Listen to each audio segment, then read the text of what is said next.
Go. Hello, everyone, and welcome to episode 70 of the NTS Podcast. As you've probably seen in the title, unfortunately, the last episode ever, so sure to go out with a bang. NLC and Riot and DreamHack have helped us out with that, with the recent news, which we'll obviously get into. But obviously, joining us then for the final episode, we've got my lovely co-host Tom. As always, Tom, you doing good?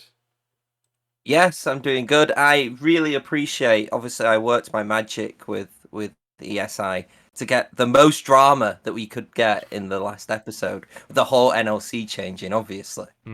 Exactly. That was a joke. I might have to preface that after that was a joke, but it just was a bit funny. I left Twitter, I think, for like 3 days as well, and I realized that everything had burned down. So. Yep. Well, and of course, we couldn't have a final episode as well without another appearance from the man himself, Froomie. Didn't actually leave our last call this whole time. We just rejoined the call and he's been waiting for us until we just bring it back on. Well, I moved house, but I sort of like stayed in the chair and just sort of like got moved. They picked me up in the PC. Somehow kept it all connected. Yeah. Here we are. And then, of course, finally as well, Alex Synygy from the UKEL now joining London Esports. London Esports. Oh, no, London United. Come on. London You had one United. job, man. London United. Ollie's gonna shoot me. Oh, it's all gone. That's it. It's gone down now. Yeah, that's it. Stream off. We're Restart anyway. this There's this right. Are you going out with a Ricky Gervais kind of thing? Yeah, burn all my bridges. Well, let's before we maybe get into the two spicy things, maybe I wanted to ask you, Alex, about that, about joining London United. That was London United, I said. United. And basically how that happened and how you kind of joined that new role. Because obviously there was a bit of conflict with the UKEL, and possibly being in that while you're still a part of it. So yeah, how did that come to be in the first place? Well, it all happened pretty quick. Obviously, UKLC split ended, and obviously I was contracted with DreamHack for doing league ops there. But my contract ended pretty much after the playoffs happened anyway. So I could have done promotion tournament probably anyway, but based on what the conversations transpired, I was like, that's an easy thing to dip out on. They have their other staff. I got talking to a guy called Rezi, who was the league team manager for the UKEL for London United. Just had a sheer casual conversation. He's like, "Oh, I'd just love to pick your brain about some esports stuff." End up chatting for quite a while, and then a couple of days later, he's like, "Can you send me a CV over?" And I was like, all right, what's this for? Go on. So I did, and then he was like, "This looks great." My boss, Ollie, who's the CEO of London United, was like, "We'd like to have a chat with you. We might have a role for you." I was like, "Well, I'm all ears." I had a couple of job applications elsewhere as well that didn't seem to be going anywhere at the moment. So yeah, would love to have a chat and take that. Sat on a call with Ollie, didn't even last very long. We basically just hashed out the basic details and was like, "Go away, think of a salary, what are your expectations on that, and just let me know." And honestly, the whole thing took about 2 weeks.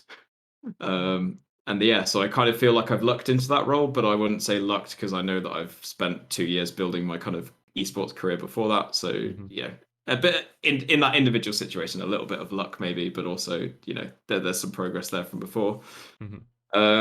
And basically wanted to bring me on board in terms of as an esports manager. So my role essentially is I oversee all of our esports teams in various games. So we have 4 teams at the moment. There's League, Valorant, FIFA, and Fortnite. And also he wanted to bring me on board as kind of someone that will run any London United specific tournaments that we might be doing with external brands and such to run kind of activations and stuff like that. So I'll be the go-to on any, league to side tournament format. So the tower format is coming in somewhere, I'm sure. Just to bring that one back. Run. There was a low hanging fruit. Sorry about that one. Had to go for it. But yeah, I've been there. This will be the end of my second week, I think. God, time's flown already. Yeah. End of my third week. God, this will be actually. Yeah. So yeah, I'm really enjoying it so far. It's it's a full-time position, so I'm able to. There's a bit more freedom in that, and some of the calls I've been sat in have been amazing so far. So really looking forward to developing with them and getting us on the map. Really. Very nice. In that time, Froomie, have you been up to anything in those last few months as well?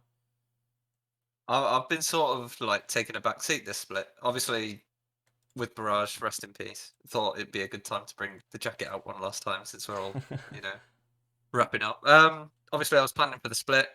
and then Jeff broke the news to me that he and Resolve had been talking about what was at the time going to be a merger, but then ended up being a straight buyout.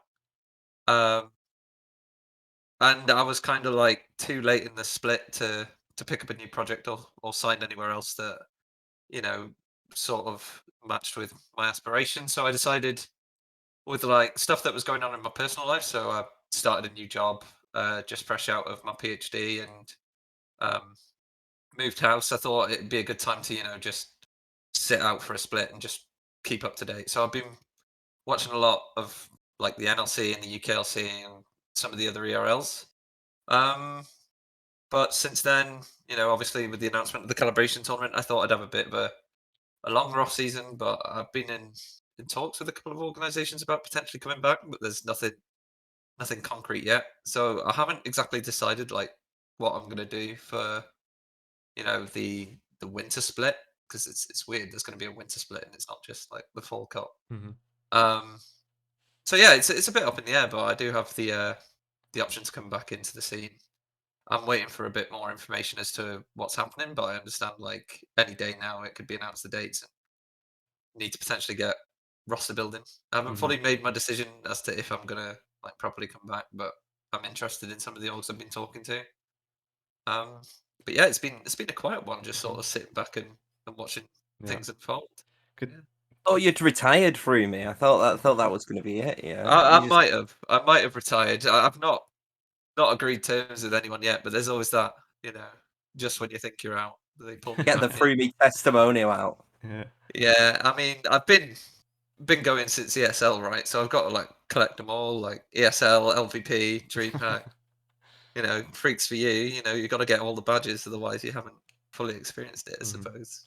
Do you reckon that could? But yeah, it's been a a long 5 years. It's been a long 5 years in management. Not sure if I'm ready to drop it. I think if I did come back, it wouldn't be like as a manager. I think I'd probably have to work with a manager and take more of an actual like director role, similar to like the Barrage Academy setup where I had Geomancy as a manager and I was, helping out a lot behind the scenes with the roster build and just sort of overseeing how things were going. Maybe something like that. Yeah. Could that time off give you an advantage? Do you reckon? You've just had more time to just scout. Oh, I've been mega busy. Like you say it like it's time off, but I've been just thrown into a new job and it's been stressful getting used to it. Obviously the house move, like, and I've still got to finish off part of my thesis, so it's like sometimes I'm writing up and I've just got the NLC on the other monitor. So, but yeah, it gives you sort of like an unbiased perspective. Like you can look at players objectively without like how they performed against your team or how your team stacks up against them. It's sort of like a fresh perspective on, these players are just playing against each other, right? You can make an actual observation without anything attached, and it's good to just watch it from an unbiased perspective and no emotions. Like you can just make a logical assessment rather than a emotional one a lot of the time. Yeah, that's kind of a fresh perspective. I've definitely been keeping up with the leagues and the ERLs and how people have been performing, so it's good to watch and just keep yourself fresh for if you do come into a new challenge. Cool. Then while you've been sort of in the sidelines, then we may as well just go to the big topic. It's what everyone I'm sure wants to hear about and hear everyone's thoughts. Is the whole NLC change? So it started obviously with the cancellation, I guess, of the promos relegations for UKLC, UKEL. And to be fair, it kind of started with those kind of cryptic tweets. I think, Alex, you were one of the ones adding to that, where I presume a few of you at the UKEL, I'd guess you heard the news or heard some level of the news that you knew the promos would have to be scrapped at that point. Yeah. I'm gonna say this straight up. The UKL has not been kept in the loop at all. I only found this out because I now obviously manage London United, so I was their point of contact. So it was the day before the announcements went out on Twitter. I found out about what was going on, and the only reason, again, I found out about that was because we were managing a team that was in the promotion tournament. Had an email from DreamHack, who, bless them, I don't feel like this is their fault at all. It's nothing to do with them. They just, emailed saying that this was happening, and as you can imagine, there's the UKLC Discord, which is private. Everything just kicked off that evening. Like, oh, what's going on? The hour for us, Nox, who also got up for promotion, Viperio, Lucent. none of them were like, "Oh, what's going on? Do you have any more details?" And all we were told at that point is that they were cancelled and that we'd have more information within the next 2 weeks at the most. The email said as much as it could. I understand they couldn't say more because at the end of the day, it's between we now know Freaks for You and Riot to build the new system and what it's exactly going to look like and how they want to handle that. But yeah, literally, we only found that out one day before it went live publicly. And at no point have we, at least at the UKL front either, been kept in the loop on any of this. They actually hadn't even emailed us, so we found out. Oh, I would have found out on when it went public if I hadn't, been in the position with London that I was. Christ, so was that hard to bite your tongue and not say more? I suppose everyone sort of aired their grievances on Twitter without actually saying what was going on. It was a bit of an odd one. The best thing about being a free agent is you can just say what the hell you like and there's no repercussion. All I said, I can't remember the tweet I made now, but it was like super, super vague. But when you combine that with many other people, obviously it looks a bit suspicious. But I've done this game long enough that I'm, very happy to just sit on something, and I've had to sit on other things for way longer that are way bigger. So it wasn't like, the end be all and end all. But yeah, all I knew is that 24 hours later that Twitter was going to be on fire, and well, woke up the next day, the announcement went out, and yeah, things got a bit spicy. Well, even with that, so that was like the first announcement was obviously the promos relegations before the whole reformatting. Yeah. And I guess even at that point, teams had been done over to an extent. Like obviously Talia Masters, the winners from there have now done it for nothing. Even UKEL, obviously the team's going for promotion from UKEL to UKLC. It's obviously a kick in the teeth for them as well. But then the two NLC promote, or the teams that were up for NLC promotion get seeding benefits. That's the only positive for them. But we don't know what the seeding benefits. I mean, until obviously we find out. We don't know anything. It could be one round seeding benefit, which is like probably not great, really. Yeah. Like we don't know how many teams they're going to be really as well. Yeah. So that all came in like the main big announcement then afterwards from Riot. To try and just touch on the sort of key points of it. DreamHack are no longer going to be running the NLC. It's going to be Freaks for You who run the Prime League. And then because of the Riot ERL changes when they want to like standardize all of the ERLs, it has to basically fit with that. So there's going to be trimmed down from 12 teams to 10. There's then going to be a Division 2 that's also sort of combined. So there's no longer like the UKLC. It's more than that, just so you know. There's the current NLC will be the Pro Div, the same way the Prime League has it. Then there's Div 1 and Div 2 as well. So right. Yeah, and if they are fully adopted like the DAC system, it'll be like there are more teams in Div 2 because I'm pretty sure they have like the Pro Div has 10.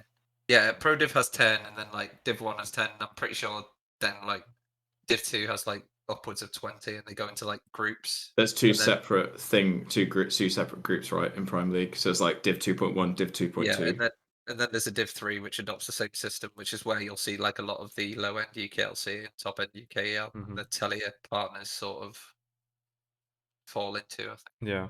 So obviously the I suppose part of the biggest issue really then, obviously trimming down from 12 teams to 10, has meant now there's going to be this calibration stage where they're going to work out which 10 teams will actually start off in the NLC.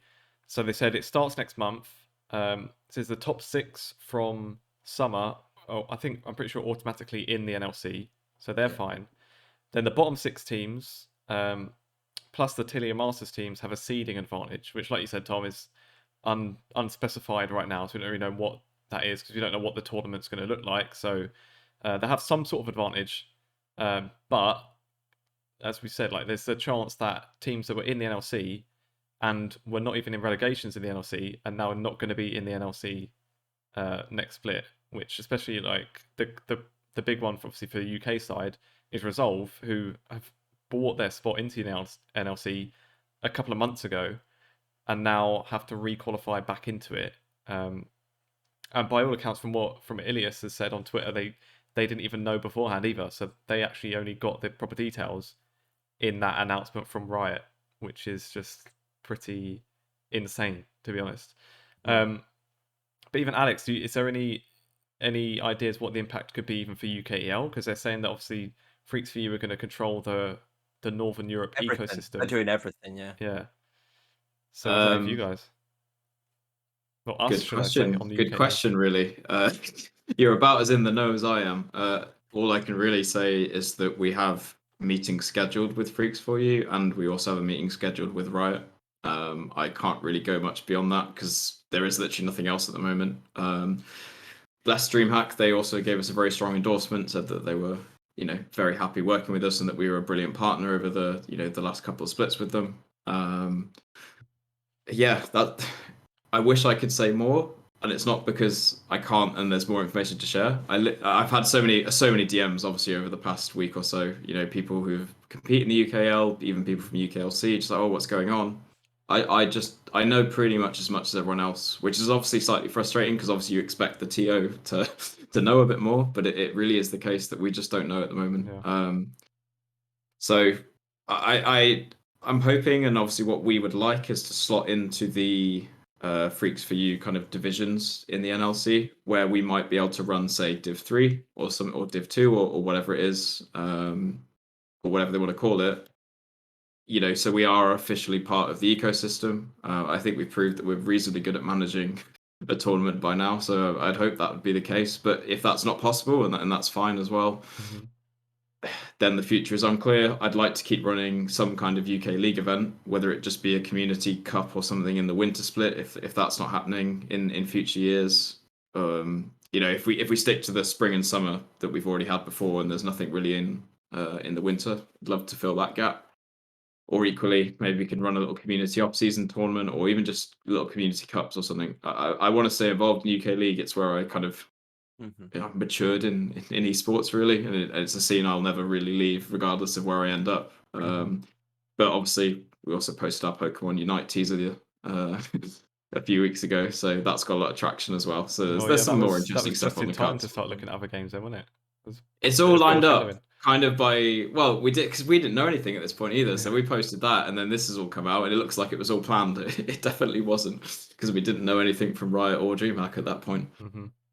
Well, then, just on the case of obviously moving from DreamHack to Freaks for You as well, you obviously worked with DreamHack for the UKLC. I think was it last split or last couple of splits maybe? Spring and summer this year. Yeah. So kind of what are your thoughts on it, just moving away from DreamHack in general? What was it like to work with them and them as an organizer? I can't really fault them in any regard.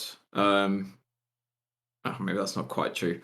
In terms of their operations and the way that they've run the league, kind of from a logistics perspective, there's nothing you can't fault them in any regard, really. They've also injected a lot of money into the UK scene by offering incentive programs, obviously for the NLC teams and the UK scene, or the UKLC, sorry, which no other tournament organizer does.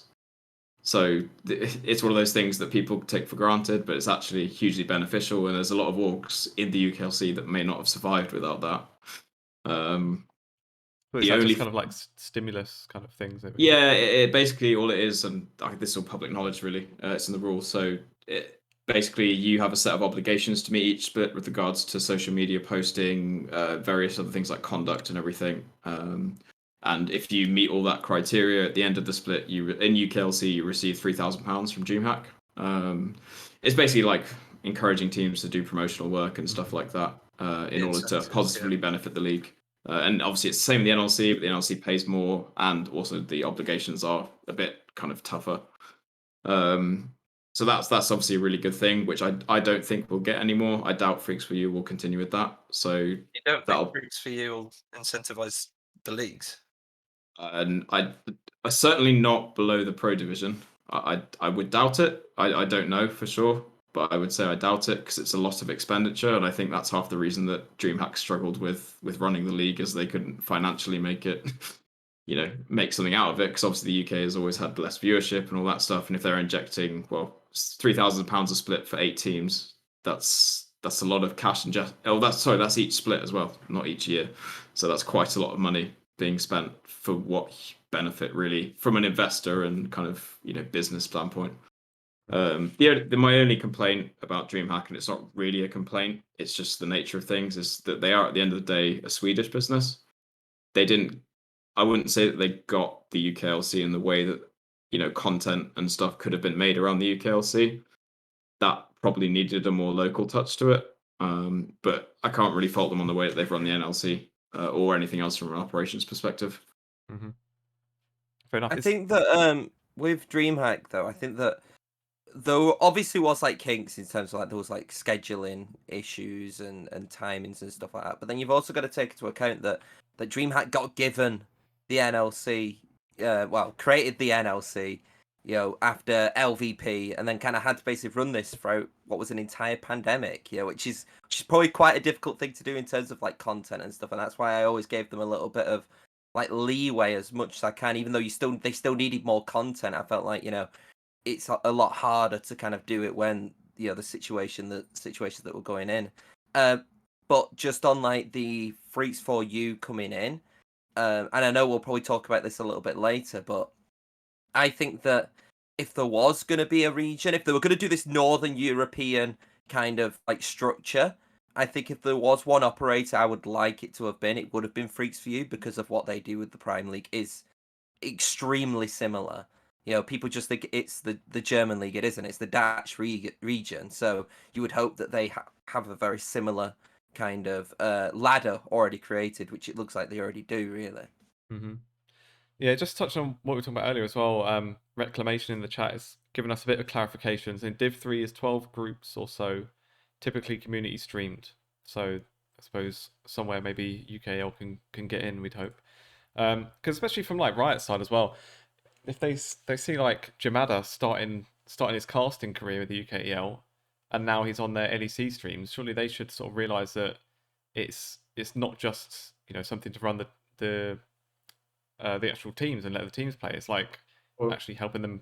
For sure. And equally, how many well. casters have we had go from not maybe quite to Elliot? Obviously, Jamada's exceptional and he's amazing at what he does. But like, you know, we've had Nymira initialized come through this year and ended up on the NLC. Viperoon's obviously been a staple for us the last few splits, and he's been pretty consistent on NLC as well. Like, we have been the start. I think the broadcast talent is one of the things I'm most proud of about the UKL is we've created and given well, I say created, obviously it's all their own efforts, right? But we've given them a platform that has allowed them to succeed. And they get recognised and go onto the UKLC or the NLC, and their careers hopefully from there are going to skyrocket. So it would be a shame to lose that platform. Mm-hmm. I'd agree. Just thinking what's best to go on to next. So they said as well. Well, I would say that because there are a few negatives, and obviously we're going to probably talk about what this could impact the UK scene as a whole, because I think there is definitely like a topic aside that to really talk about. But to put a positive in, at least we're an accredited league in this new kind of system. Like there was like a slight worry of like, is it going to be just not accredited? But the fact that they've made these changes makes me think that they've made these changes to make it accredited, which I guess is like a good thing. I think the system's fine, right? The system we're moving into is actually quite good. I think it's just the way that it's been handled has been really poor. I think you look at some of the orgs, like Absolved, who put a load of money in to try and get promoted. I know they didn't even make the promotion tournament, but it's just a classic example of orgs plan for what's in front of them, right? They're told the system and they're told, like, if you do this, you will get this. To do it not when the split's over, but like while there's still stuff to be decided, like that's crazy. There had to be some sort of layover period, whether that's a split or a year, where we run with the same system, we allow the promotion tournaments to happen, and then orgs get notified by the end of 2021. This system is going to transition to this, and this is how we're going to do it. And that might be, if you're not in the top half of the NLC, then your spot is going to be up for contention, or the bottom two in the NLC are just going to get relegated. Like straight up relegated to make way for the teams. I know that Riot has like forced this system, but I think there had to be some sort of compromise for the NLC. But like to force this onto organizations, for some it benefits them. Like you look at some of the UKEL orgs, which might wanted to have built a run at the NLC like over the course of a couple of years, that they can just do it tomorrow now. And that's sort of I look at X7, system, for example. Yeah, they can just put in a load of money and have a run at it. Or Resolve back in the day. And Resolve really is like, I know we touched on it before, but that's like the main one, I think, where they bought a spot into the league in May, June time. Obviously, we touched on it. I was planning for the season, then Resolve came in and bought the spot, and not for like cheap. And now all of a sudden they're in the exact same position they would have been if they hadn't bought the spot. They were told that if they finished above 6th in their group, they would have a spot in the league next season. So that's what they set out to do. They did it, and now they're told they have to fight to survive. After spending that much money, like it's farcical. Like, you have to give the organizations a chance to plan for this.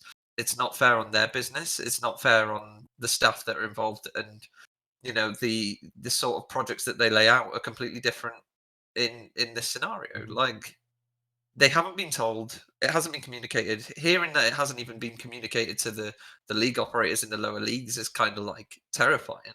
I think it's been handled so poorly. That said, I do like the system.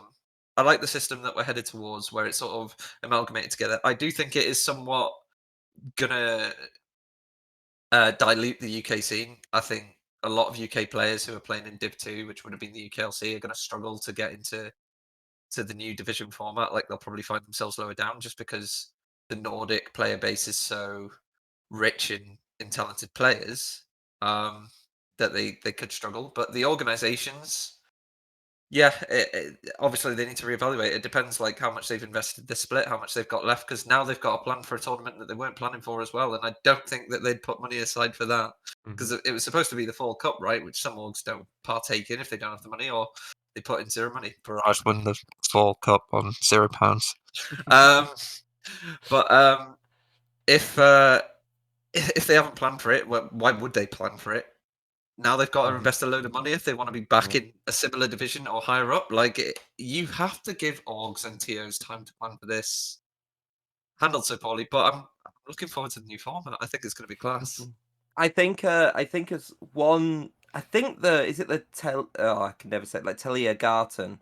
I believe that is still going ahead. I think The Telia League. Yes, I think for this one. So I think obviously there'll be probably some Nordic sides which you would then have expected to have already got. I think Riddle announced their roster for that league and stuff, and you could probably expect that possibly might be going into this calibration when it occurs. So I wonder if it kind of just benefits some of those sides as well, where with like, for the UK teams, they haven't really had anything apart from the Fall Open, which they probably would have gone for.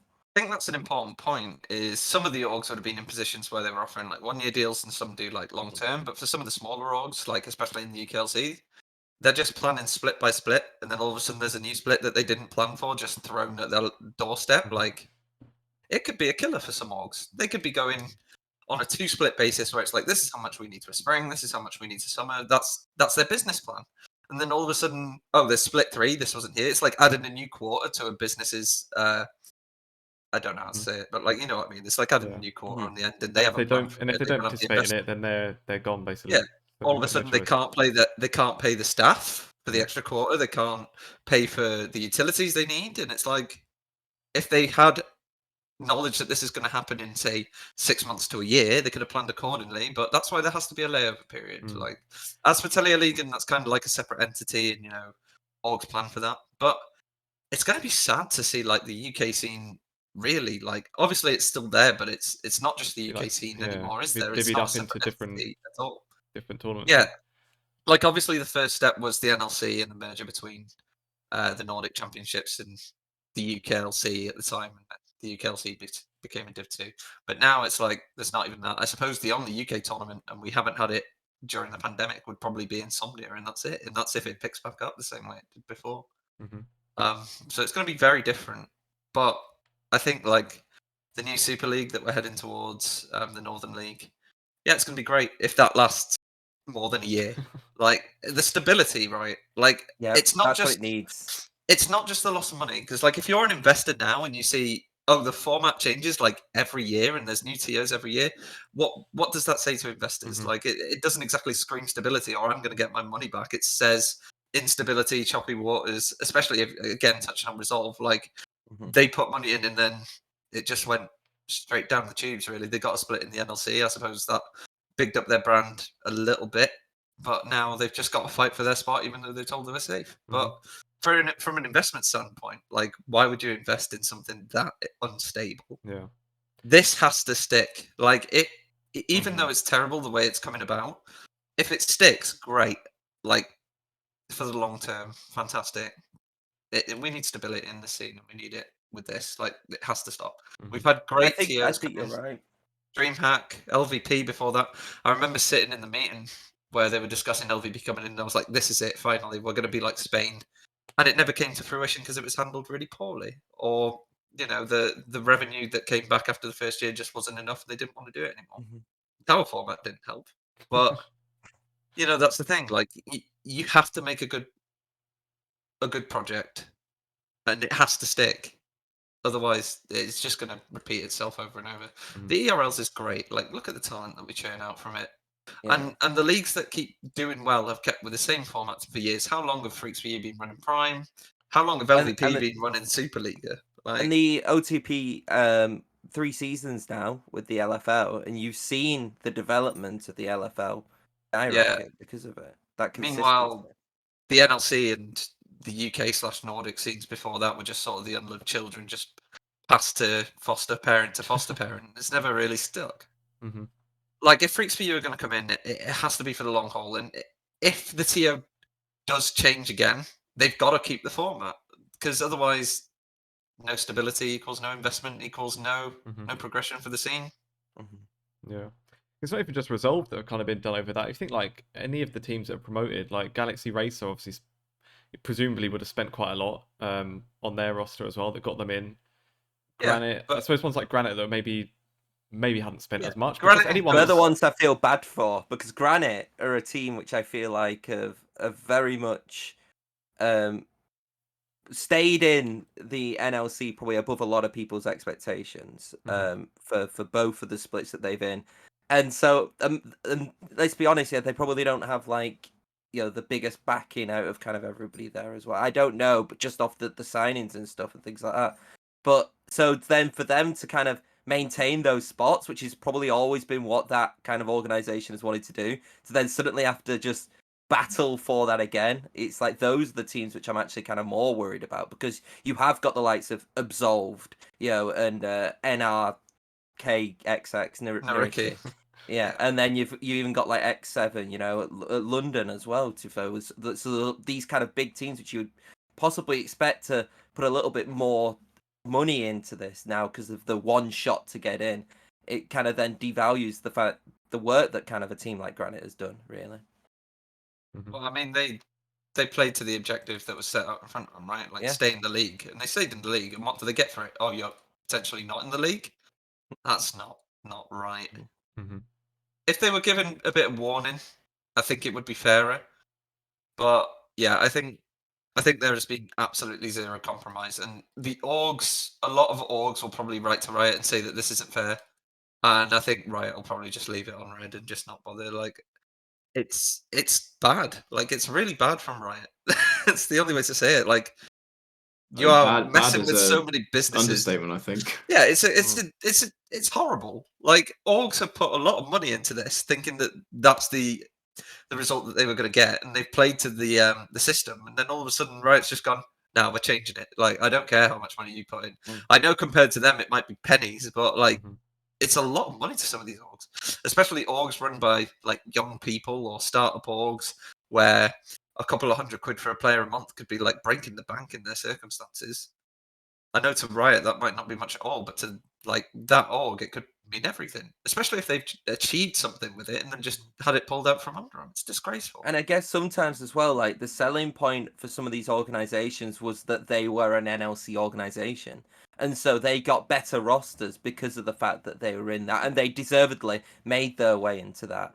So now that only 6 of those teams are actually guaranteed in, that they don't have that same kind of power and authority, because it's like, well, we could go back into the NLC. We have a higher seed in, but to be fair, if I'm being completely honest, like if you have a good enough team, like it doesn't matter if you're on the first round or the last round, you should make it through. I don't think seeding, while it's an advantage, it's not like a guaranteed.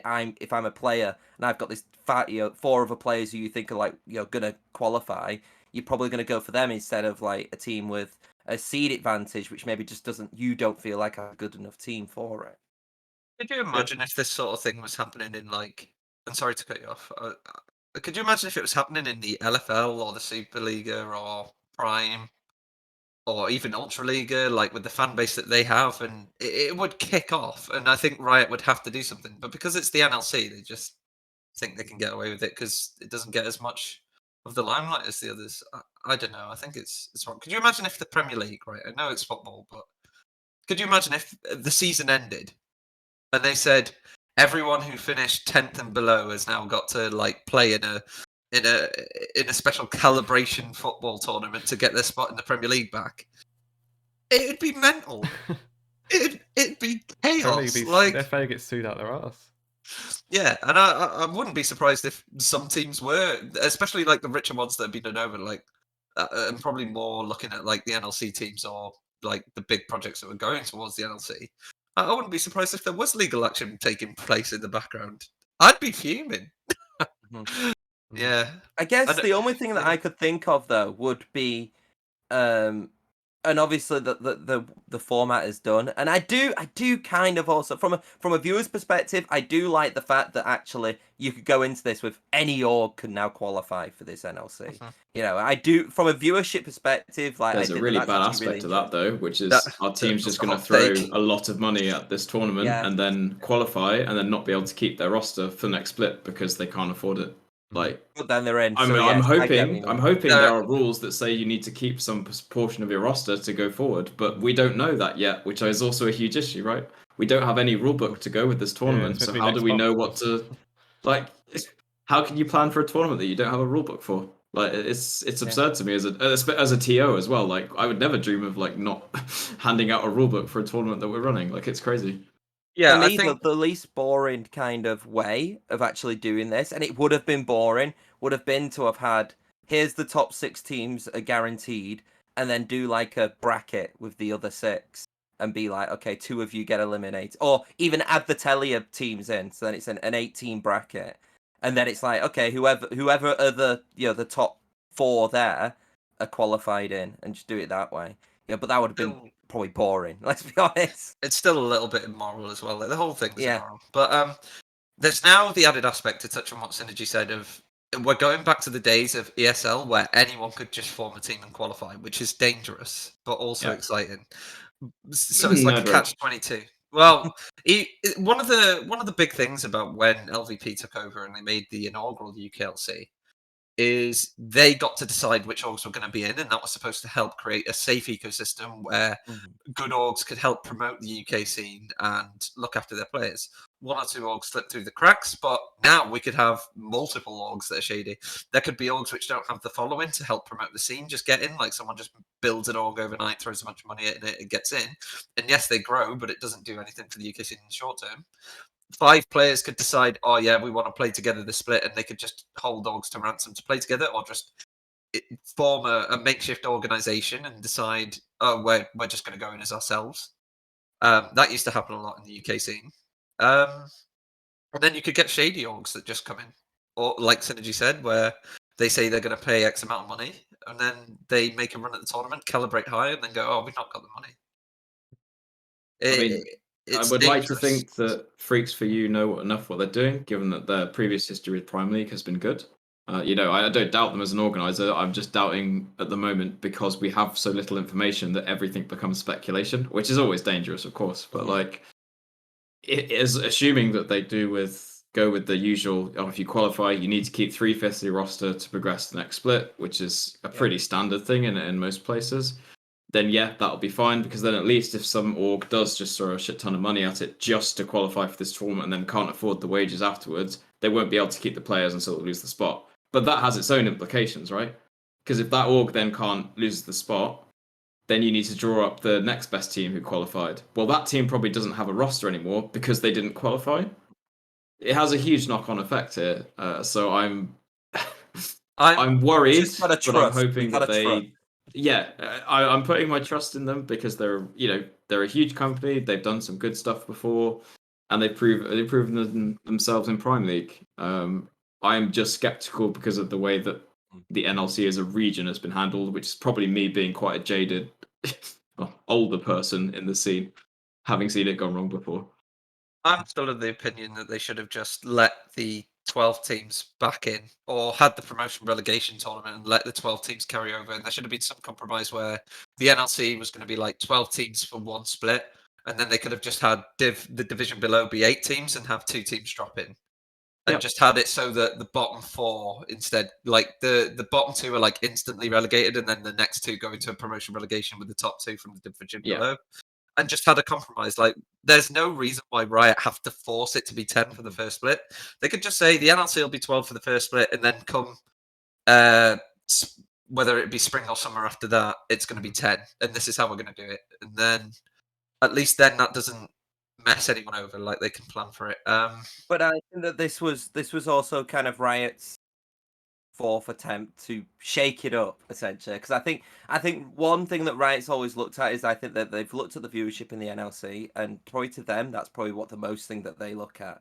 And so when it doesn't work for a split, what will Riot do? Riot are like, right, okay, let's get some fresh teams in, let's get a new format in. And I wonder if that's also the thing of, like, instead of doing this whole 12 team at the start, go to them, they're like, oh, but let's give some new teams a chance, some new blood a chance and stuff like that, because I feel that's what Riot likes to do sometimes. It's just, let's just change it up. Yeah, but it's so negligent it's to just good, though, not think of anyone. But like, I mean, how hard is it? Like, we came up with a format in the space of about 15 minutes, like of how they could have done it, and they just ignored it. I go back to like when they didn't even realize that they'd given the UK scene less spots in EUM. Like, I remember talking to one of the ERLs, and they were like, "Well, the UK league had 2 spots for EUM." It's like, yeah, but there were 2 straight into main, and they were like, "Oh, so it was." And they didn't even realize that they'd taken a spot away. Like, it's so, it's just a constant where they just kind of neglect the scene and don't think about it. The thing, like, I'm just looking back on the announcement now. So it says like that the 10 teams per ERL is a mandatory requirement from next year onwards for these accredited things. So that's kind of like their reason. Like, it has to be 10 teams because of this rule that says it has to be. But that rule is a rule that we actually made ourselves. So it's saying like, oh, which is new, which hasn't been adhered to before. Yeah, so we like, could have definitely made a little asterisk here for one league, which also none of the other leagues are going to care about because it doesn't benefit us massively in any way because the NLC has historically been shit. Like, oh, sorry guys, we have to. It's not going to stop us sending Fnatic and XL to EU Masters. Well, okay, this split. Now I say that, second. But it's because we finished second. They were like, "Nah." Here next split. Yeah, maybe. Big rumours that Fnatic are going to Prime League, guys. Woo. Well, no, this is the plan, isn't it? Because they are in Prime League now. You are in Prime League. This is Prime League. Yeah, look, we're freaks for you. Yeah, look, this is Prime League. Yeah. Yeah. I don't know. It's just, why did they brought the Prime League to them? It's a big point. They can make exemptions to their own rule for one split to not financially cripple organisations and people. Like, that's called being ethical, I think. It's just meant to. Oh, sorry guys, our hands are tied by us. It's like, it's just doesn't really our hands. We have done it ourselves. I am sorry. Yeah. Yeah. I don't see any reason this couldn't have been communicated far in advance. And if the reason is that they didn't know yet, well, that's just unacceptable. Like, it's straight up ridiculous that they wouldn't have known about these changes far enough in advance to let people know, Couldn't be bothered. I mean, maybe they just let the ERLs just kind of happen and then go, oh, we're going to change it up. What's happened over the past year? I can't be asked. Well, they have an ERL lead. Like, I only know because I looked at the jobs when I was looking for a job. Like, they have an ERL, like, manager or director, and then they have a whole team of ERL, like, managers for each of the ERLs and stuff. And all right, well, they've done a terrible job then. I mean, yes, it's horrendous. And I wouldn't even know that EU Masters is on. I know this is a completely other topic, but the whole thing about it's linked to the same thing, right? Yeah, exactly. Oh, the play-ins is another catastrophe in itself. But I hope with these changes, we get to see some sort of decent format come out of that.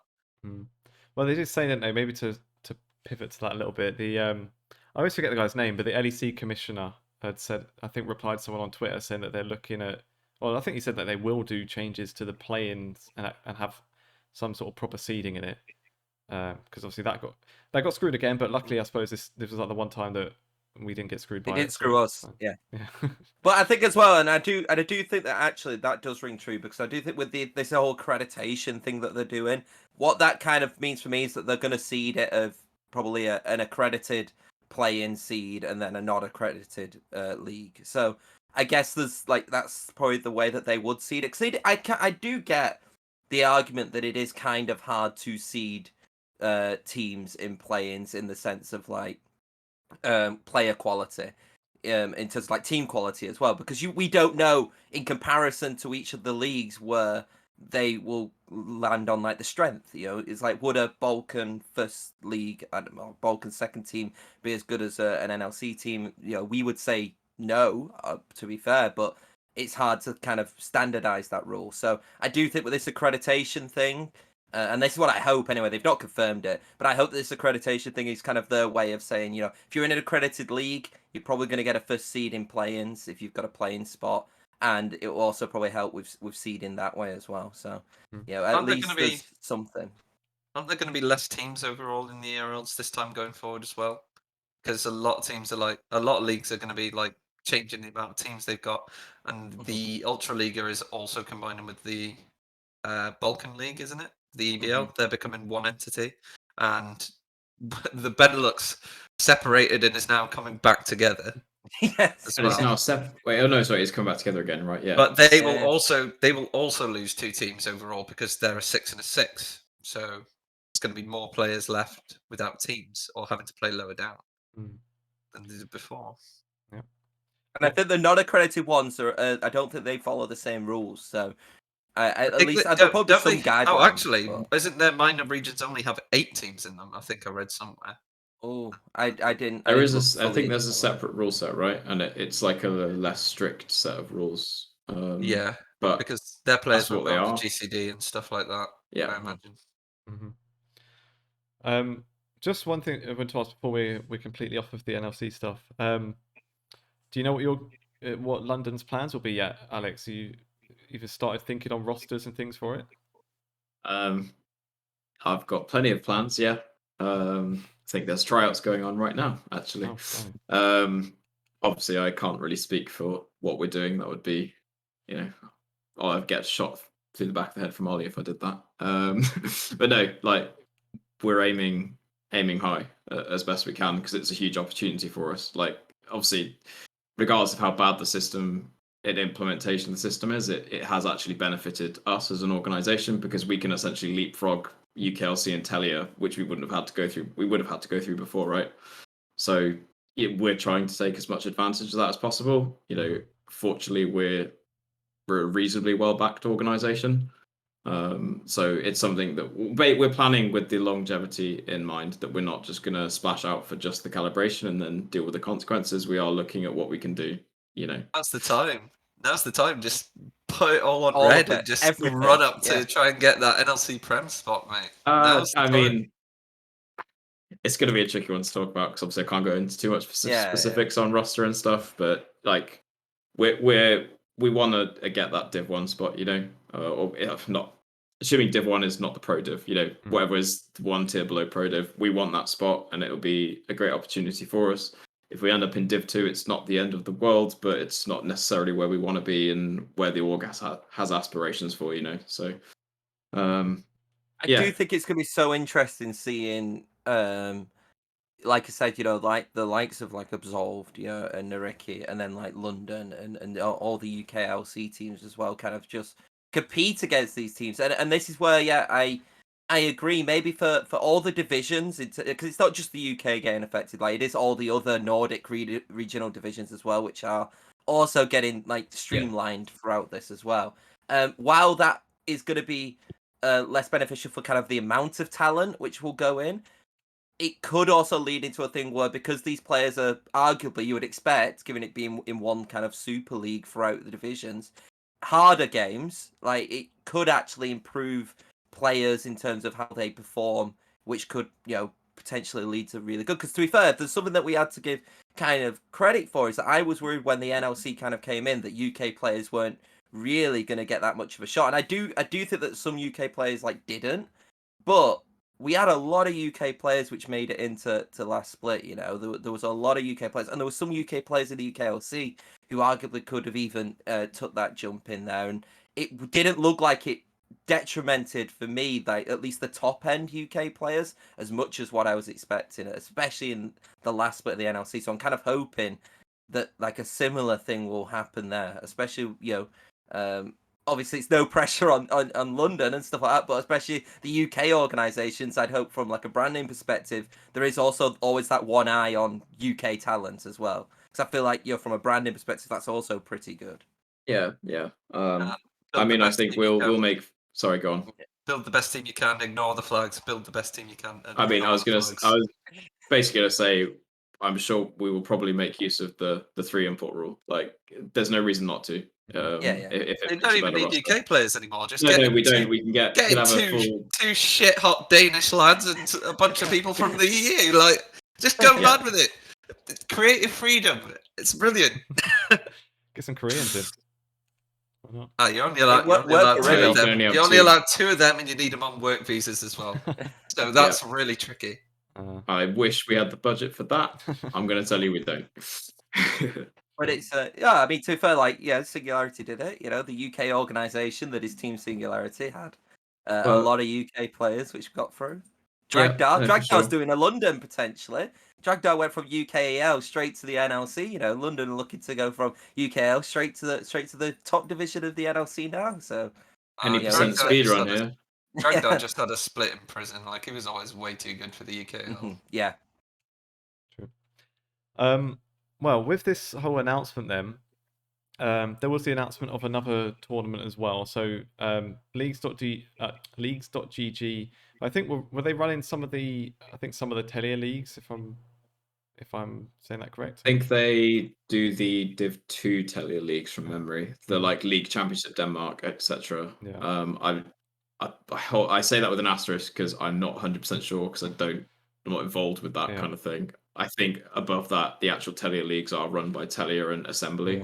Okay. But yeah, so they've basically announced now, because of all everything being scrapped essentially, they've announced that they're going to run their own cup of sorts for basically all the teams that are left out essentially, or the teams that want to still compete over the next couple of months.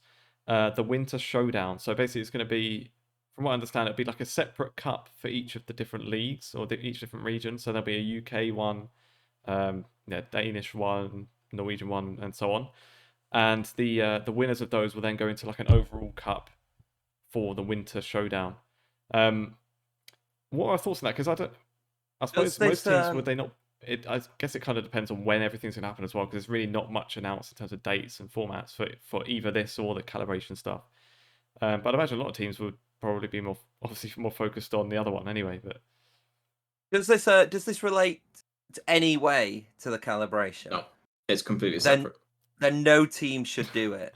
I mean, I'm not being mean, obviously. Like, I know that teams obviously should do it and compete, but like for me, in my own opinion, from like a team organization perspective, like the only benefit you would get from that is maybe if you get a team and it does well, you get a little bit more synergy, especially if it's 5 random players. Having a competition like that could work, but I feel like, do you want to kind of give away your teams and your rosters when you don't even know? Like, you could literally be playing this tournament in 2 weeks' time. You're then playing a very similar team, or possibly maybe the same team, in the actual calibration itself. So it's I think it's a good initiative, and I think for some organizations actually it'd be really worth it. Like some, and no offense, like some of them, but some organizations which probably won't make it into the top division, or even to like the second division or the first division, whatever they're going to call it.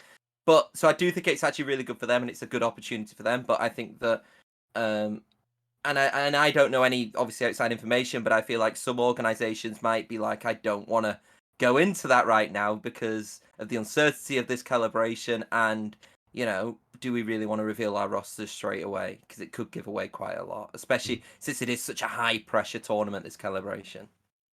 Well, I think there's 2 ways to look at it, at least from my perspective. Is like, one, getting actual tournament experience before a big tournament is invaluable for a new roster, because realistically most orgs are going to have new rosters. They're not going to be the identical ones that they had in summer.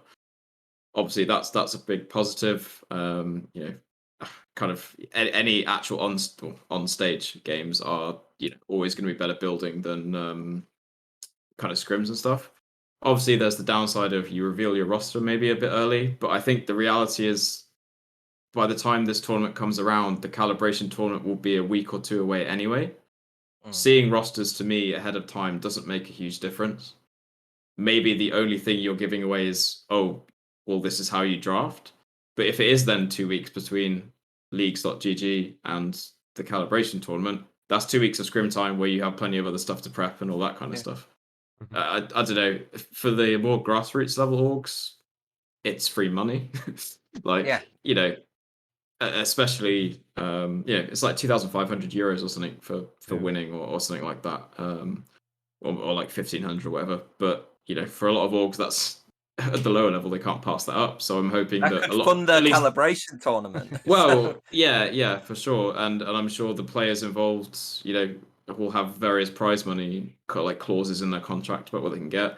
The players aren't going to want to turn down free money either, I would imagine. It just depends how much orgs are paying their players. Can they avoid it or not? Or not avoid it, but do they have the option to choose to not play in it if it's free money? I don't know. Every org is going to have a different opinion on that because every org's in a different financial state. And some will want to do it, and some will care more about hiding their roster, and they think that's the be all and end all. Others will be so confident in their roster that doesn't matter to them. If you're going to smash the calibration tournament, you might as well smash this tournament as well and pick up $2,500. But there's going to be so many different opinions, and I'm interested to see where it goes. I don't know whether we will or won't play in it yet. It'll depend, I guess, but I'd like to play in it if we can, because I don't think hiding your roster is a massive issue, personally. Yeah, I mean, a key example of that is the last split. Obviously, Barrage picked up the Riddle roster, and you could go back and watch a whole split plus EU Masters play-ins worth of games, and it didn't make a difference. They just if you're better, you're better, right? That's all that matters. The best team should always win, regardless of if you know their roster and they don't know yours. Plus, in this ecosystem, rosters get leaked ahead of time anyway, pretty much. And players have played against each other that much in solo queue and stuff like that. I don't even necessarily agree that the games are worth it over scrims. If your team is miles better or miles worse than some of the teams in the competition, you might as well scrim teams that your level learn more and have a safe environment to practice stuff. I agree that it's a different environment playing competitive than it is scrims, but I've seen it where, for example, I've had a team which is miles better than another one, and even though it's a competitive game, it just doesn't even have the same level of competitiveness as a scrim. So I think the only incentive to play in it is exposure and money if you are a grassroots org, and I think it's good for grassroots orgs as long as it doesn't conflict with the calibration tourney. And if you're going to enter it, it gives you less time to prep for the calibration tourney and make sure that you get the right roster. I like it though. It's nice to have fun little cups like this that come in to keep people preoccupied. I'd love it even more if there wasn't going to be a winter split, because it gives teams something to do. You can put a team forward, especially with the fall cup being taken away. It'd have been a nice little replacement to that. But with the calibration tournament coming, I think it just kind of ruins it a little bit. But fair play to them for putting it on, and it's nice to see that teams can earn a bit of a prize pool if they win it. I do. I think that and like I said, everyone kind of will have a different opinion on whether it be the teams or anybody kind of it. But I think the be all and end all of it though is that it is a good initiative which that they have done to at least offer something like that. And at the end of the day, if only, I mean, there will be more, but if only 4 UK league organisations go in, then you've got 1 in 4 chance of getting $2,500. So you don't even know how many participants are going to be at the end, and also it is good for these organisations which perhaps like we were talking about before, have had to get a roster for this calibration. Could also maybe try and get a little bit of the money back by winning this tournament itself, and obviously you don't want to rely on that, but it's obviously a nice little bonus of in this contract it'll be this and the calibration. You could put it as a bumper deal in contracts or something like that possibly. So at least there's a little bit of incentive for like you said, some of the smaller organizations.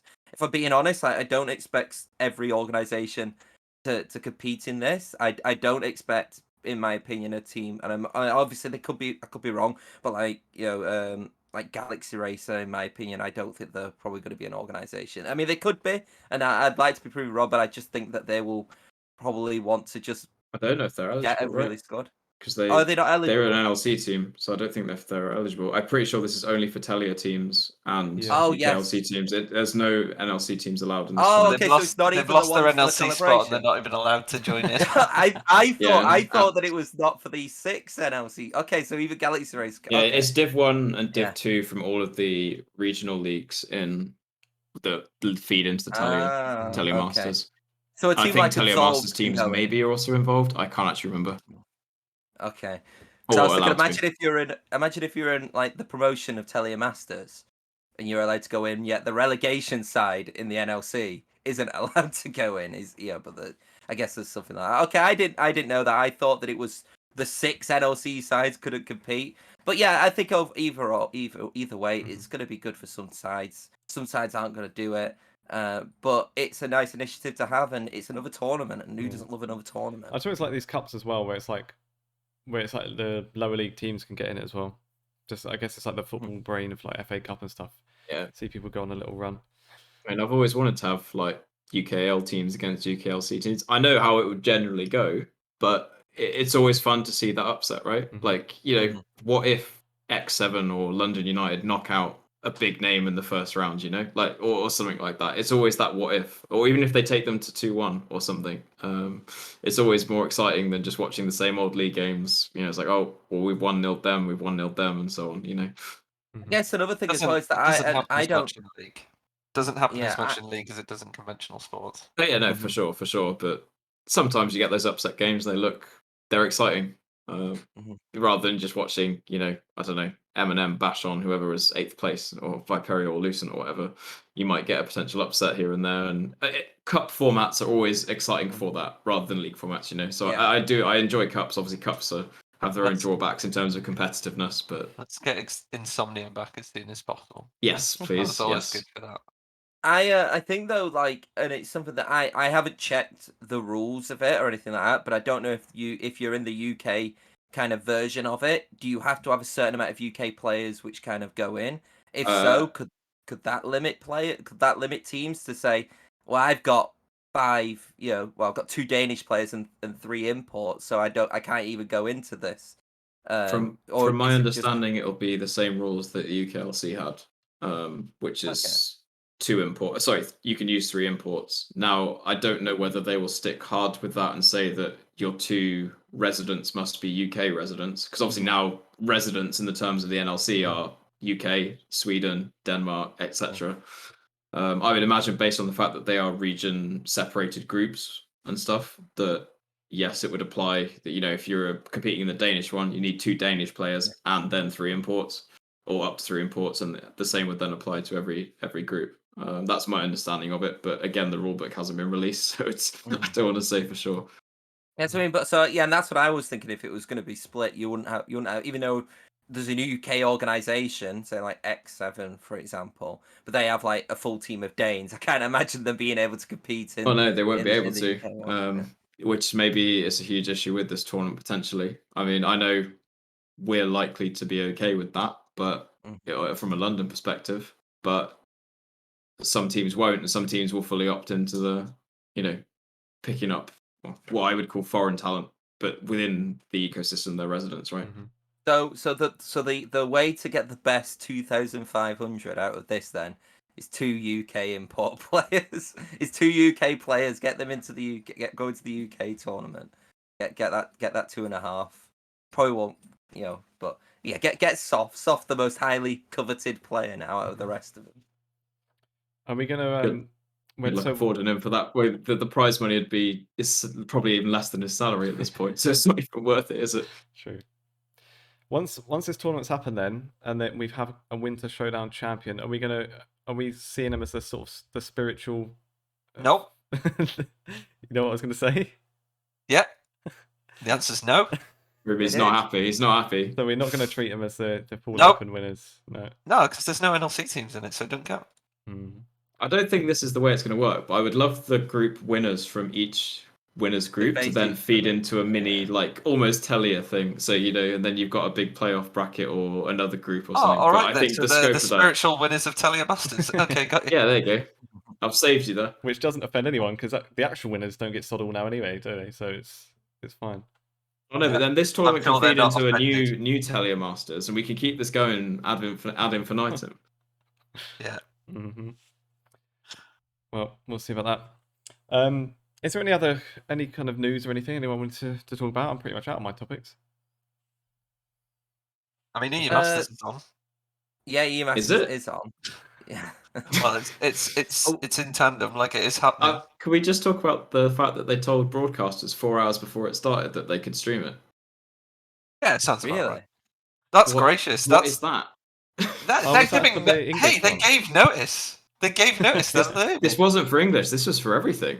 They were just Oh, like wow. 4 hours before. They said, "Oh, by the way, here's we'll send you a feed through whatever they use. I'm not quite that clued into broadcasting, but a live feed of all the matches, and you can just you like pick up that feed and then add your own overlays and stuff, add your own casters, and please feel free to run community streams 4 hours before the tournament starts. How are you meant to put together a proper broad? You know, something like bless SQ1, they did it, but like we would at the UKL would have loved to have done that, but not on 4 hours notice. You know, me and Mark both work full-time jobs. It's not possible. So I don't understand what the logic is there. Like again, they knew from last EU Masters they didn't run a play-ins official broadcast then, so they probably knew since then that they weren't doing that. Why are we getting told this 4 hours before? I don't know what's going on with the ERL team recently, but it's an absolute shambles. Mm-hmm. Well, it's like Yeah, that's my rant over. But Treat's gonna win it though, aren't they? So it's all good, right?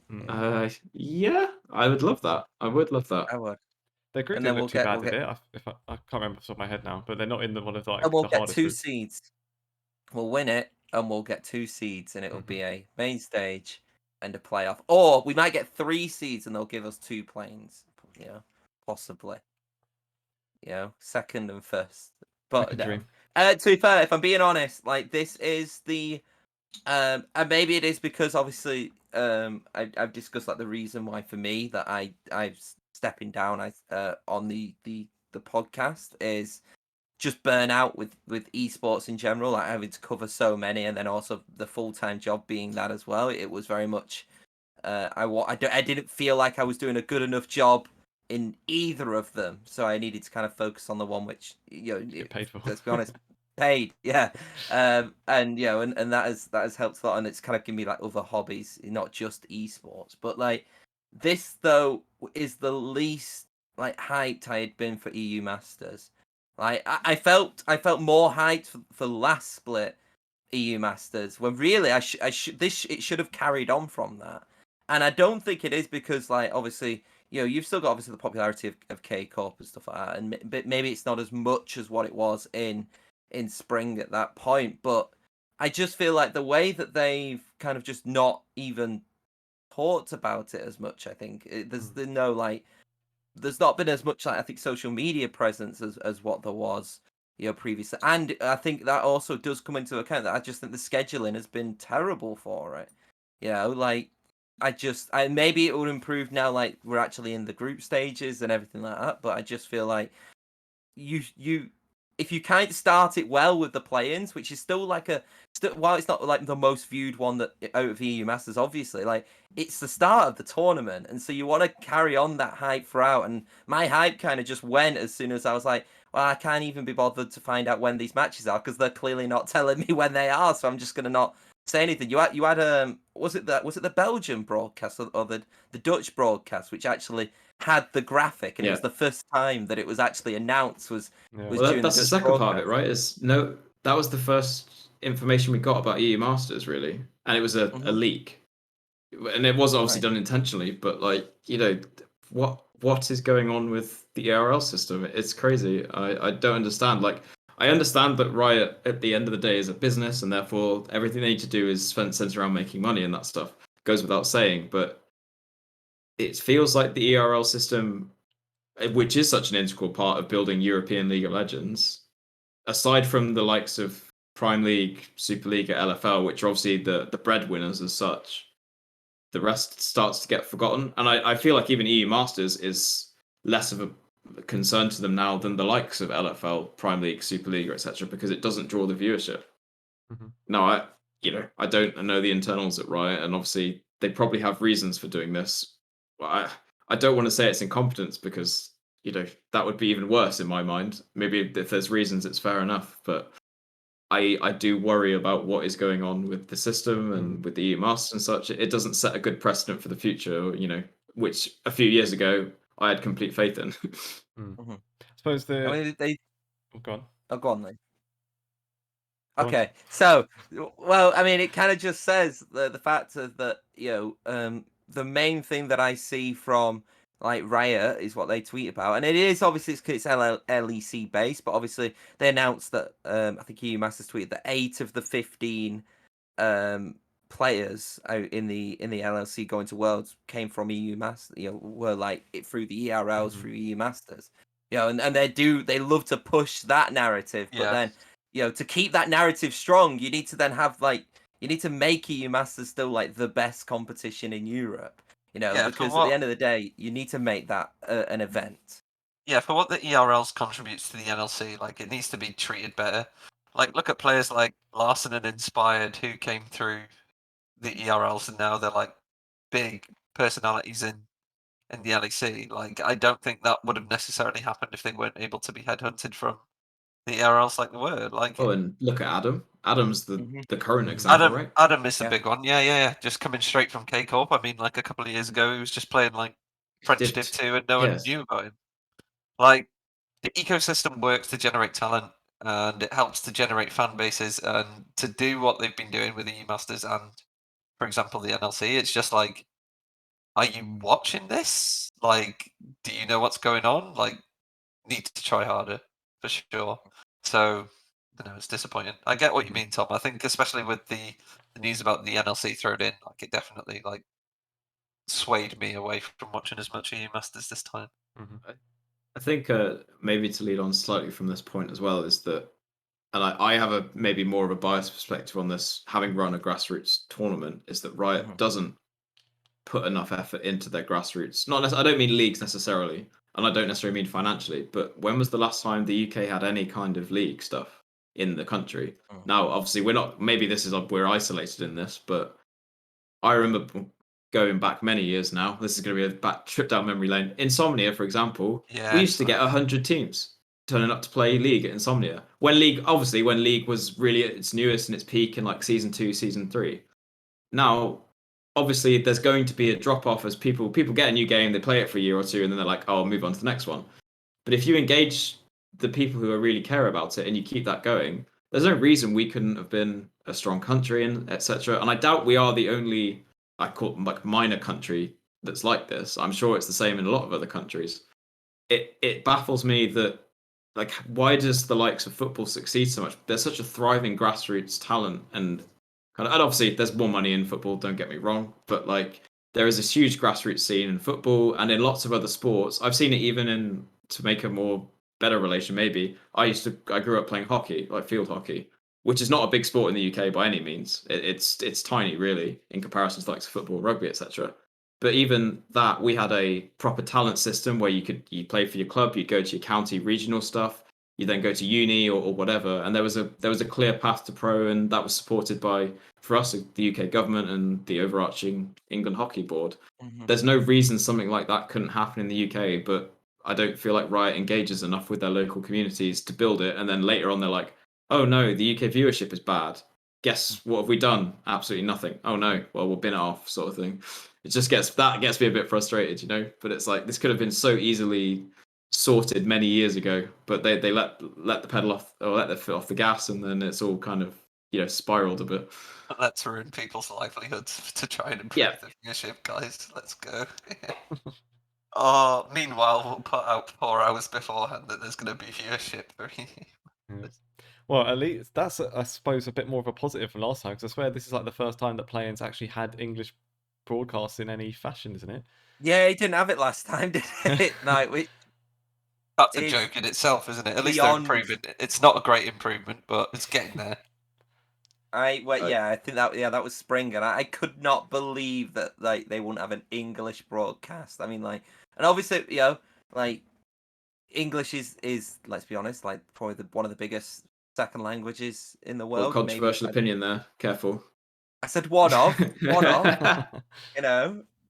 So it's like it did just baffle me that they didn't have an English broadcast, but you know, yeah. I mean, also, sorry, Dean's message in Twitch chat saying, right, UK office no longer provides RP pricing for tournaments. Like RP costs them nothing. What is going on? It's so bizarre to me. That's like you can offer so little, and it doesn't actually cost. Yeah, maybe some few people don't buy skins with their own money. In terms of Riot's overall revenue, that means absolutely nothing. RP inflation.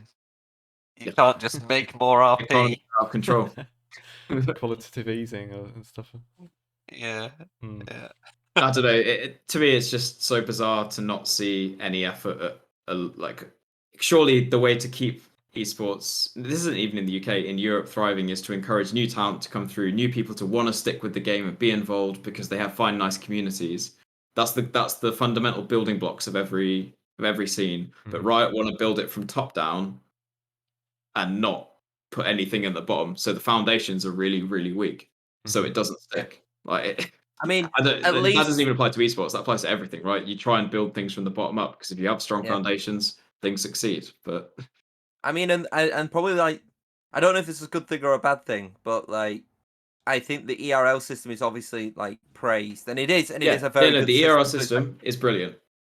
But like, the fact that we can find faults, and then I'm like, oh, but what about the LCS system? Like that's even like there are at least we're not the worst of the grassroots development system. Yeah, for sure.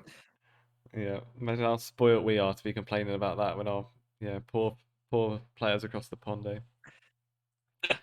Never mind. Oh dear.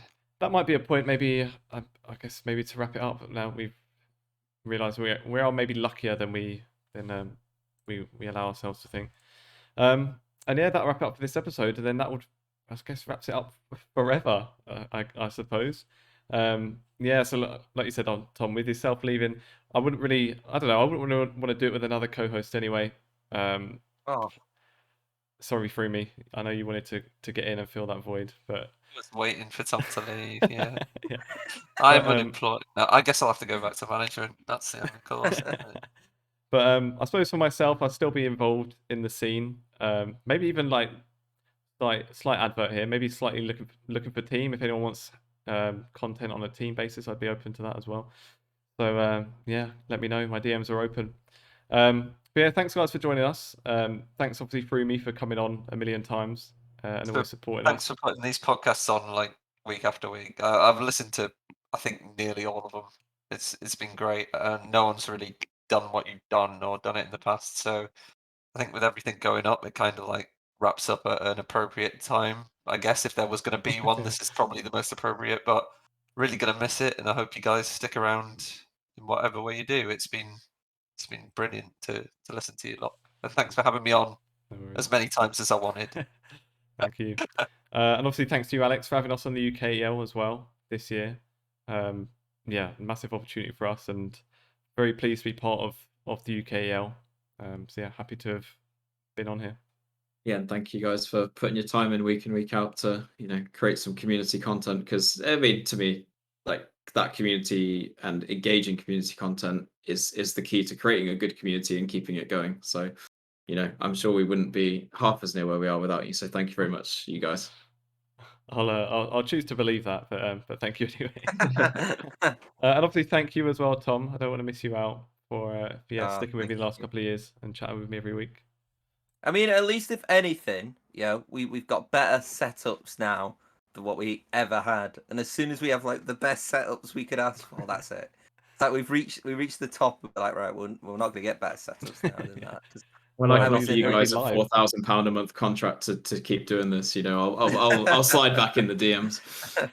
Yeah, we'll start. We'll have a green screen and everything at that point. We'll get you in a studio. We'll get look at all this. A green screen breakdown, that'd be great on the Spotify, wouldn't it? Well, Spotify deal, maybe they can give us a contract. Yeah, it'll be like a radio commentary, So Lee I'll be explaining something on the board, and Lee will have to radio style kind of start that the first ever League of Legends radio commentary. Oh god! Right. Well, that will die pretty quick then, I think. Yeah, I think that's pretty much it. That'll do then. Cheers for watching, everyone. See you never, I guess. No, Thank don't you. say that. Very depressing end. Okay, thanks for watching. See you later.